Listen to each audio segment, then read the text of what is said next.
I'm Dr. Ryan Greene, and this is the Monarch Metamorphosis podcast. Today, we have the CEO and founder of Franchise Media Collective, Frank Jung. Good to have you, Frank. Thank you, man. And I wanted, because the swag stuff, or I want to get you some swag stuff too.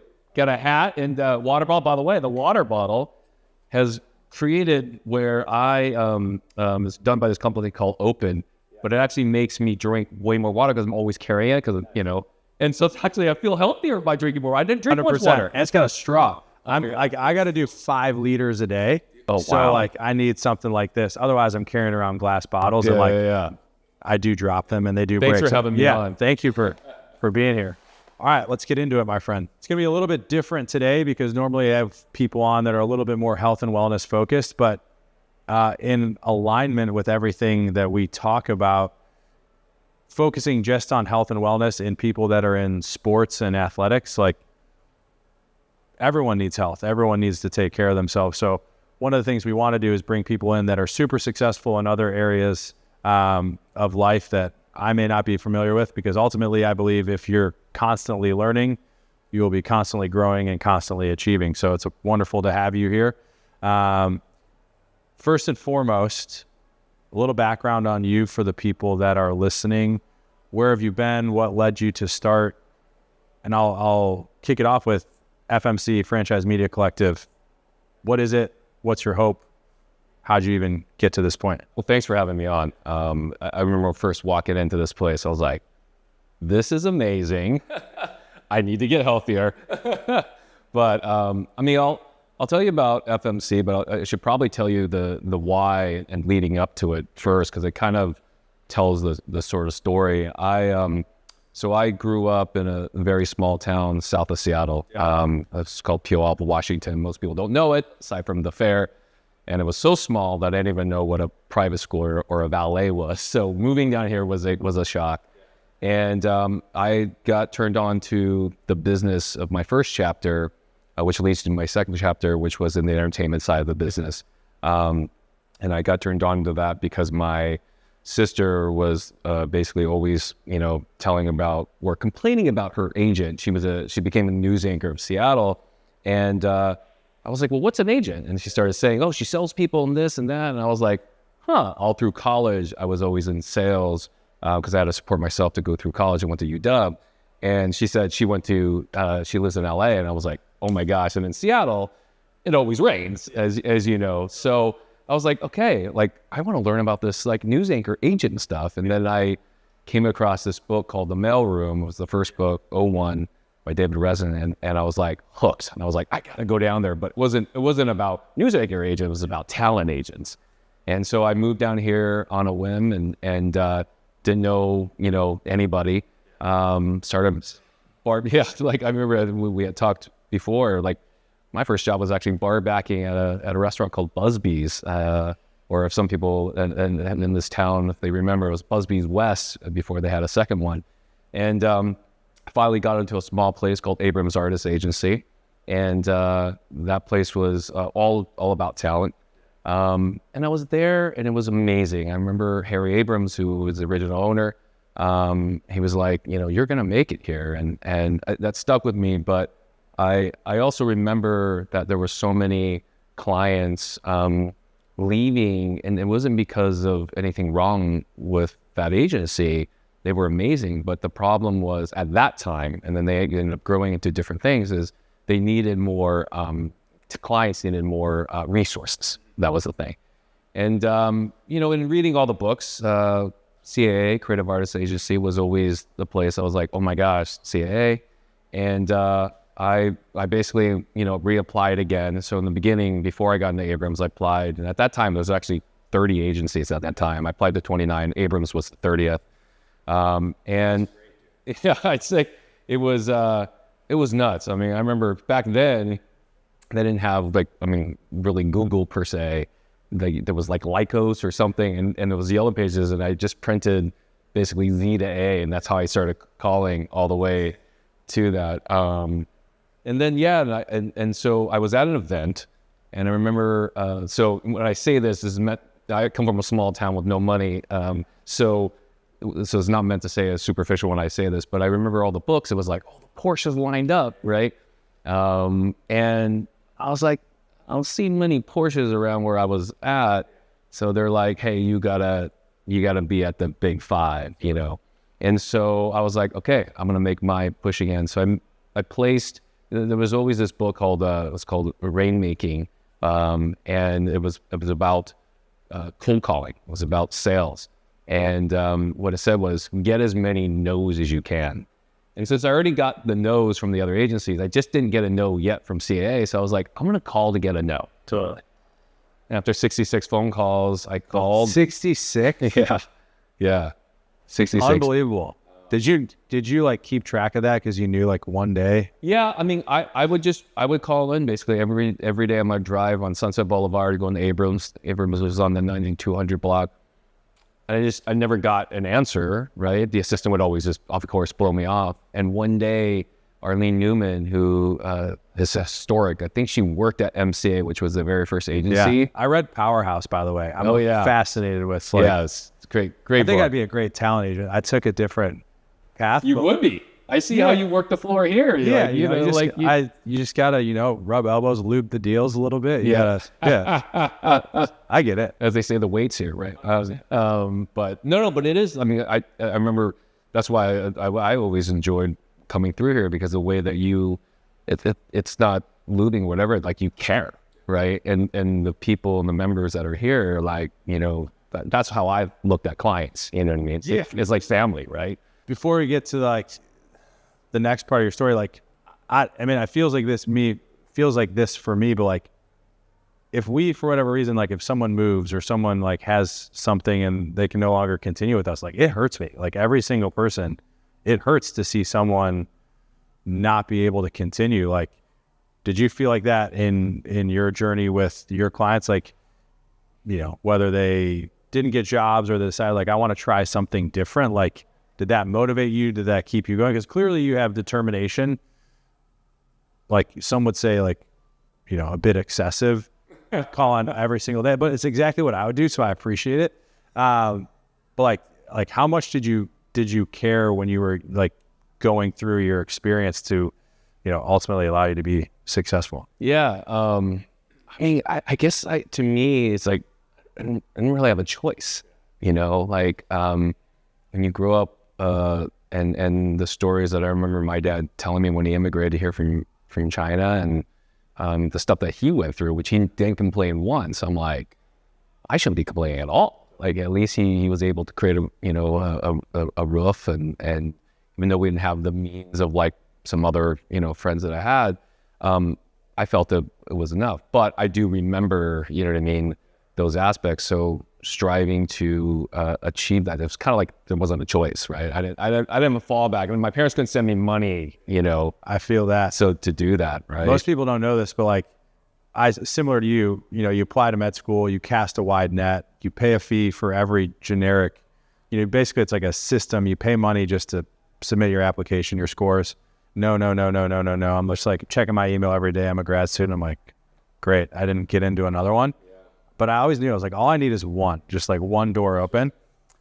And I just knew, I'm like, just one. Eventually get in. Younger, less established program. I was like, something about this feels good.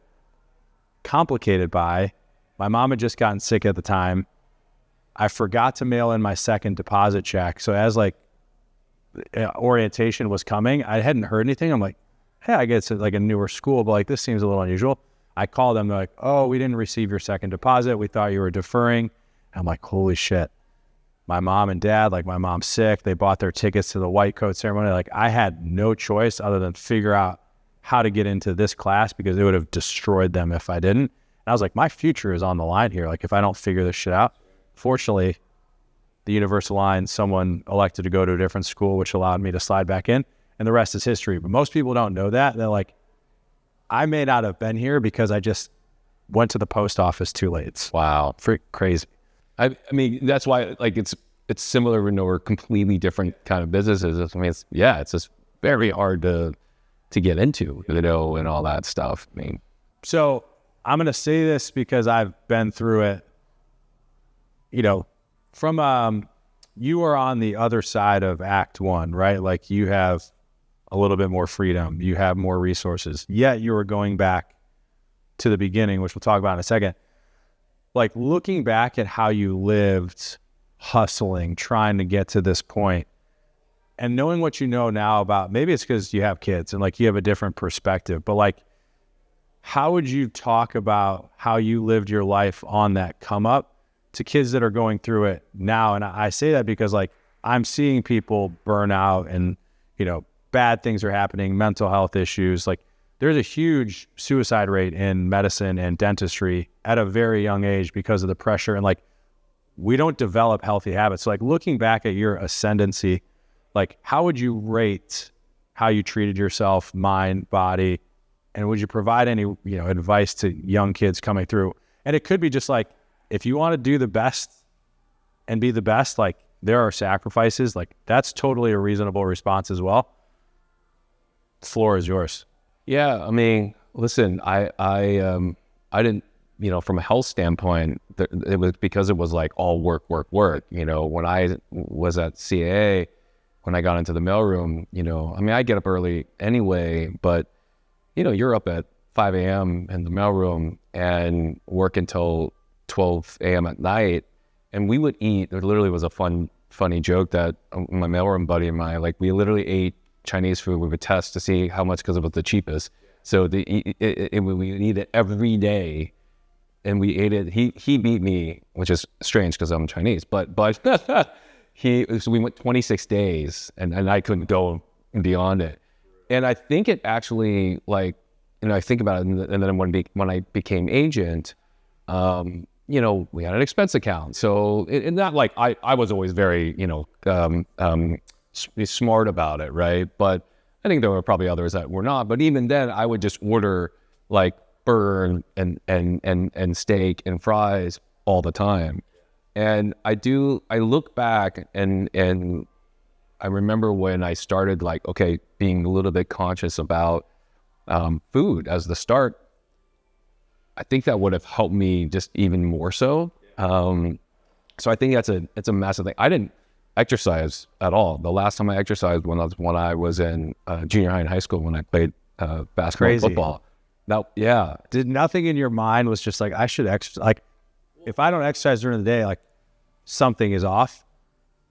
But like never crossed your mind like, yeah, this is probably not the healthiest way to live. Of course it crossed my mind. I mean, I thought that, you know, I think to your point, we had a great conversation before where we were talking, you're like, sometimes exercise, there's not like a pound for pound in terms of a tangibility of like, you know what I mean?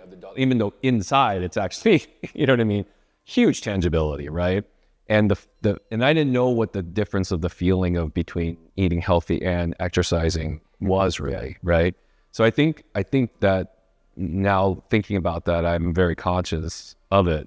Definitely much more so than before. Do you think it's possible to get to where you got? Say you're starting today in 2024. Do you think you can, especially in the entertainment industry, which is going to lead me to my next question, but like, do you think it's possible to get to your level without sacrificing all of that which we know now that we didn't necessarily know back then? It was when I was in residency at Dartmouth, there was a spot, it literally was called Gas Station Chinese, and it was like kind of a joke, but also actually kind of good when you needed it. But I wouldn't eat it every day, let alone for 26 days. That being said, I convinced myself that diet ginger ale had enough ginger that it was like healthy for me. So that's right. But you know, knowing what we know now, and like we talked about before, like we know so much more than we did 5 years ago, 10 years ago. And the access to information, never faster, never more present. The hard part is taking what you know and applying it, and then also applying it in situations that don't look exactly like what you're always familiar to. You're traveling, you're with clients at Sundance. Like, are you going to all of a sudden start staying up till 2, 3, 4 in the morning and stop exercising when that's been your normal? Like, are you going to have that discipline? So do you think, like, in today's world, knowing what you know about the industry and entertainment, which is all around us, is it even possible to maintain, I call it harmony, balance? I don't love the word balance, just like harmony. Yeah, I would venture to say that it would be really tough. I really think, I mean, if you think about it back then, I started at CA, just over 20 years ago. It was just starting with the BlackBerry, right? There wasn't the social and all this stuff and all that stuff. And then what I also mean by that is there's so much information, right? And with so much information, it actually it drains us. So there needs to be a health bit to maintain that. And I think that's why we're actually seeing so many mental health type issues. And I'm not a doctor, you are, but I think a lot of those things, based on what I've read, is that health and exercise has a factor, right? Like of all that with the mind and spirit and all that. So I think it would be really tough, to be honest. Like I got lucky without being as conscious. And I look at it as truly luck in that sense, because it was a really one focused lane thing with not all this TMI of the world. I mean, look at the world of tech. Yeah. I mean, it's just from politics to the crime to all, I mean, it's just constant. And it's all constant on a device, that wasn't available. It's the way I go. 100%.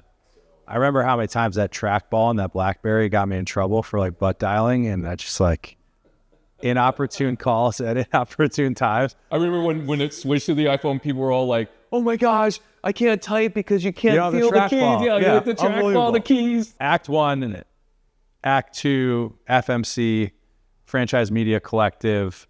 One of the things you guys talk about your ethos, where culture creates commerce. I guess my question is what do you hope to achieve with FMC? And the other part is culture creating commerce. Are we moving in a direction where our culture is going to generate, commerce that's going to be impactful, meaningful, sustainable in a positive way, versus are we going to continue to go down the road of, social media distraction, people not actually being able to have a conversation, going for easy to access, but poor nutritional quality foods. I don't know what you feed your kids, but you're probably more conscious because when I was a kid, I didn't have, Fruit Loops all the time. So that's kind of my second part, but big picture, what do you hope to achieve with this Act 2 and bringing, people together from all different aspects of media? Because at the end of the day, we are producing something that's going on media. This is your sweet spot, and you understand how to take this and use it for great good or potentially great harm. So culture creating commerce, what are you hoping to achieve with FMC moving forward? My hope is the good part, not to do harm. I started FMC, Franchise Media Collective, so I'm literally 10 weeks in. And the thought is that, and CA always had this great culture, aspect, and I really embraced it.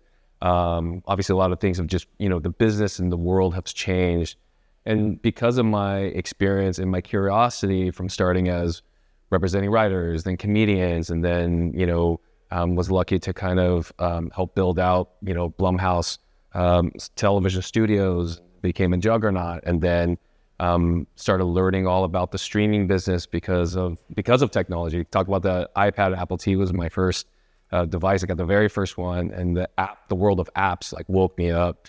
And so, when you're curious, you just go with your gut. I've always done that, all through my life, and started some of the first deals at the streaming places, and that got me and woke me up to meeting these so-called, they're called influencers now, but at that time it was called YouTube stars.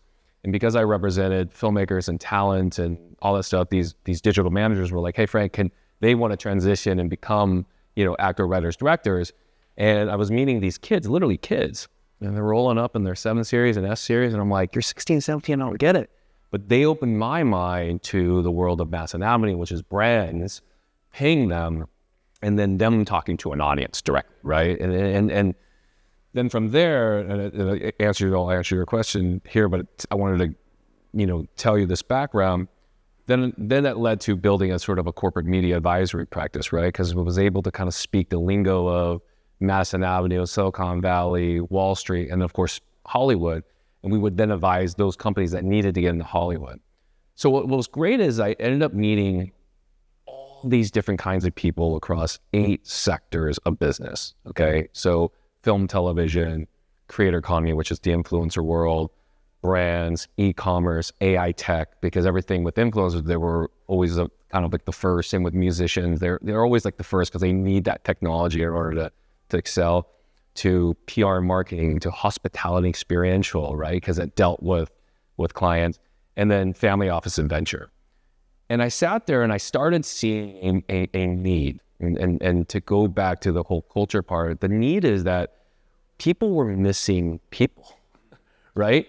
And I felt that not only just within just the sectors, and I was lucky to have 8 different lanes to see versus many times most people just have one lane, which is not a bad thing. That's good. But I was lucky and I've always had curiosity, and I saw that in all these lanes.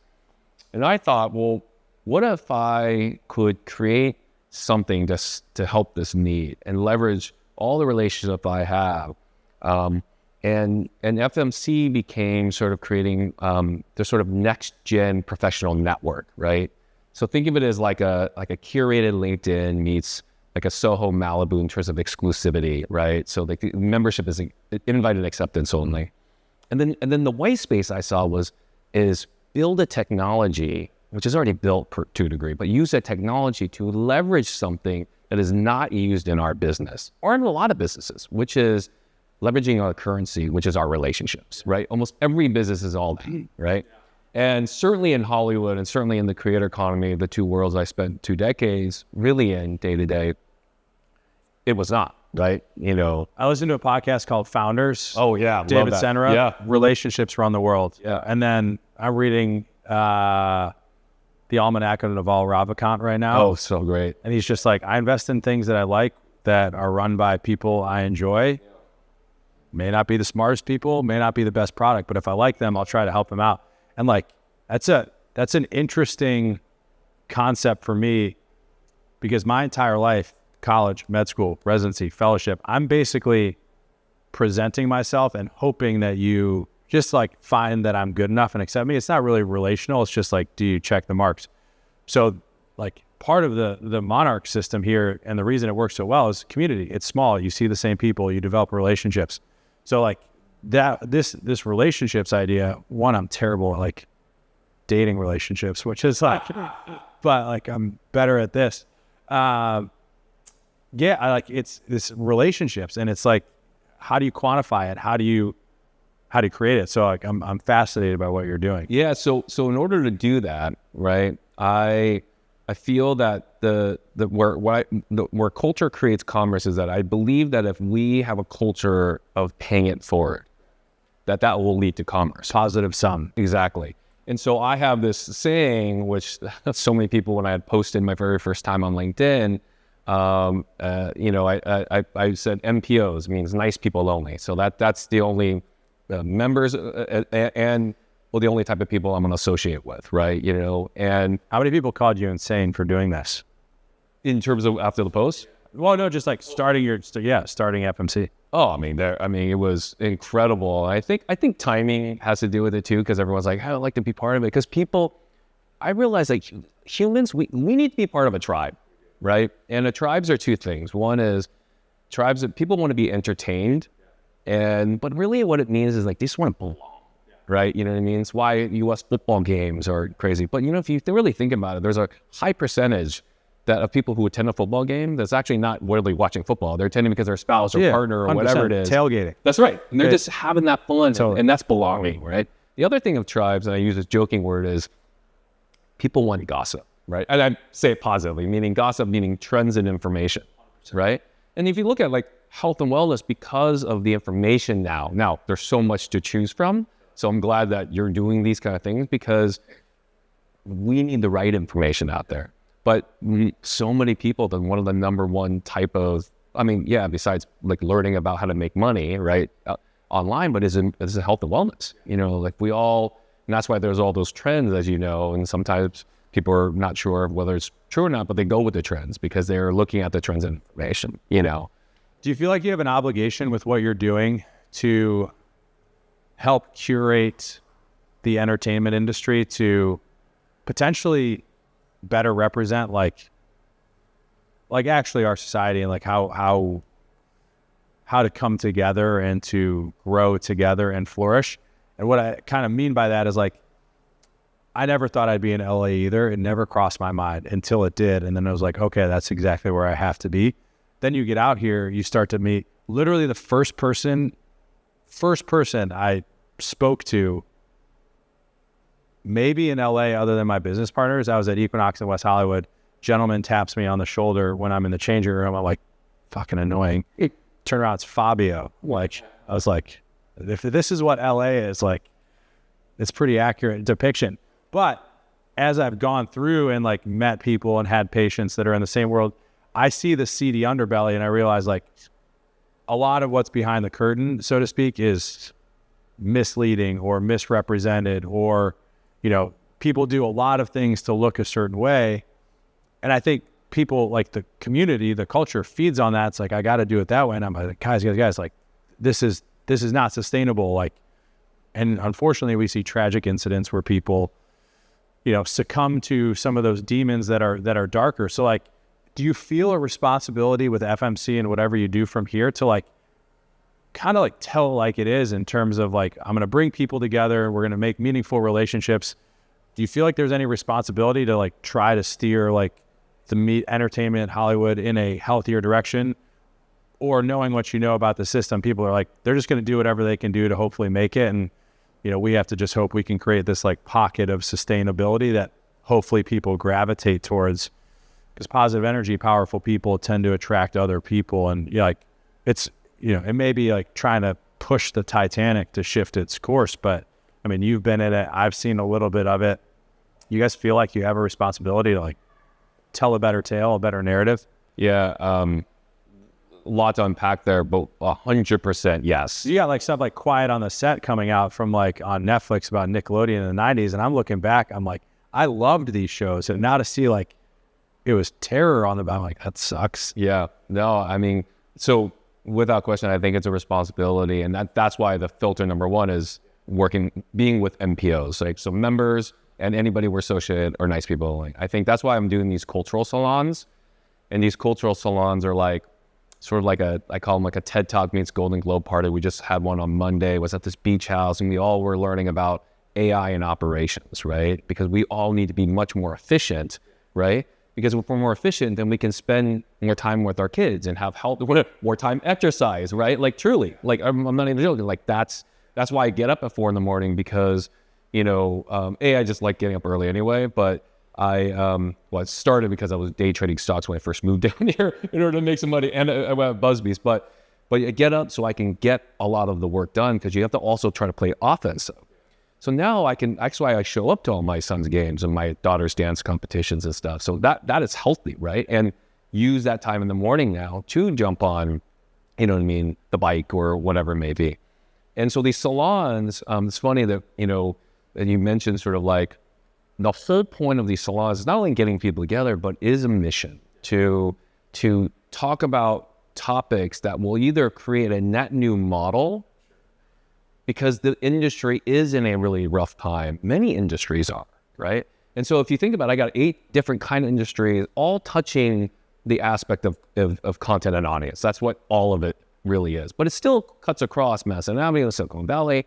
And so if we have all these smart people coming together, we can A, create a new model. And B is, so we're actually going to figure out, and maybe we should figure this out, a cultural salon on wellness. You know, so the number one intake, it was great. So I do these intake forms for all members, and it says, what do you like to do on your spare time? And then 80% of them said, think about health and wellness, exercise, this and that. So, which was really interesting, right? You know what I mean? And it's very good. It's top of mind. Yes. And I think, you know, so we're going to do a salon on mental wellness and on health and fitness, but how do we talk about it in a way where it also, not only is it, yes, good for you, but like, are there business angles too? Because at the end of the day, we're also in a business, right? You know, and there is. Think about media side of building a media type company off of health and wellness. So it's a massive business there, right? There's been many of them launched, you know, that way. So without question is definitely in my head all the time. I give credit because you and I have walked similar life paths, like what you have to sacrifice to get to where you want to be. And to be completely honest, like if I hadn't done and you hadn't done what you needed to do, we wouldn't be here with these opportunities. Monarch, FMC. Fortunately, I don't think we've done too much damage to ourselves quite yet. Sadly, I just finished Steve Jobs' biography, and he's just like, when I was running Pixar and Apple at the same time, I am convinced that's what caused me to develop pancreatic cancer, because I was just kidney stones, stress, not drinking. And like, I think, and this will lead me to kind of my final question. At the end of the day, like, think about how much we put on ourselves, how much stress, how our diet, lack of sleep, you're in the business world, like you're opulent dinners with steaks and all this kind of stuff. And yet we show up every day and most people are living 80 to 90 years, right? I guess part of what I'm hoping to achieve with this concept is like, I'm not trying to make everyone look like Chris Hemsworth. What I'm trying to do is help people live like Betty White, where they can just like go and you're just like, she's still here and she's still doing it. What do you hope to achieve? What is your, legacy, the mark that you'd like to leave? And it could be personal, professional, combination of all those things. Because like theoretically you could have or could do whatever you want. And now you're at CAA, you're at the top, man. Like I've read all the books about CAA. What, when people look back, would you like them to say about Frank in terms of what he did as a business person, family man, whatever you'd like to say there? Because I'll tell you mine. Like I hope with Monarch we have made an iPhone level impact, generational change, where I'm looking back, I'm like, I left the world better because everyone around the world has their health back. And when they have their health back, they get their freedom. They're not restricted. You don't have to worry about what's my assisted living situation. Just like, I'm going to travel. I'm going to have an impact with whoever. Like that's my Monarch global dream. What is that for you? Because you're at the inception point of this new idea. Yeah, 10 weeks. But it's a baby. It can't even feed itself. I love people. And, I read this investment article last year, and it's really woke me up. So it actually started getting pattern recognition about why to start FMC. And it said, invest into long-term relationships. So, I thought about it, and I think everyone... Was that Naval Ravikant? What's that? Was that Naval Ravikant? No, it was actually by this like crazy guy. He had all these publications, and like sometimes I like to read the non-crazy, even though everything's, I guess, can be that, and then the crazies, right? It's good to get varying opinions. It's no different than why I have so many. I like different perspectives, and why FMC has those different kinds of members, right? But all with one commonality, MPOs. And so, if you think about it, I was like, okay, well, I love connecting people, right? I love it, right? Just with no immediate sort of like, return. It's just like, I love connecting people and that joy. And to answer your question, I look back and I go, I hope FMC, both personally and of course as a business now, that people could say, hey, you know what? Because of FMC, this is my spouse. Because of FMC, this is now my new best friend. Because of FMC, we sold our company for $500 million. Because of, right? And because of that, and both personally and in business, that to me of being sort of the connector, and that people go, hey, I was associated with the pay it forward crew, right? Nice people only. And that's what Franchise Media Collective, for me, that I personally want, because it was inspired by like, I want to build long-term relationships. And by having these cultural salons and these dinner salons, which I'll do basically throughout the US and hopefully internationally as well, is that because we need to be in person. I remember during podcasts, you would hear from people like, yeah, they do it on Zoom. And then when they do it in person like that, it's just a different experience, Yeah, it's brilliant. I think, especially in this town, what I learned quickly is like, everyone's got something that they want to get from someone else, and like really finding quality and genuine people is very difficult. So I wish you the best of luck, and everyone listening, Franchise Media Collective, early in its days. So hopefully get in now, because you may not be able to get in down the road as the echelon of people within continues to grow. So I look forward to continuing to work with you and hopefully doing some salon stuff, talking about health. At the end of the day, We got to do it. And yeah, the only way you can be good in the business world is if you feel good. And yeah, that's right. so it's a mutual relationship. So thanks for being here, man. I appreciate it. Thank you, man. Talk soon. Pleasure.